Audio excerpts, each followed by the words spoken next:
అక్కను పెళ్లి చేసుకుని ఆమె చెల్లెలి జీవితాన్ని నాశనం చేశాడు కామాంధుడు. హైదరాబాద్ ఇబ్రహీంబాగ్కు చెందిన నసీం బేగంకు ఇద్దరు కూతుళ్లు.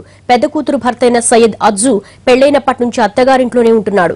ఈ క్రమంలో అక్కతో కాపురం చేస్తూనే ఆమె మైనర్ చెల్లెల్ని మాయమాటలతో మహబూబ్ నగర్ కు తీసుకెళ్లిపోయాడు అజ్జు. దీనిపై గోల్కొండ పోలీసులకు నసీం బేగం ఫిర్యాదు చేయడంతో అజ్జును అదుపులోకి తీసుకున్నారు పోలీసులు. మైనర్ బాలికపై లైంగిక దాడికి కూడా పాల్పడినట్లుగా విచారణలో తేలింది. దీంతో అజ్జుపై పలు సెక్షన్స్ కింద కేసులు నమోదు చేశారు పోలీసులు.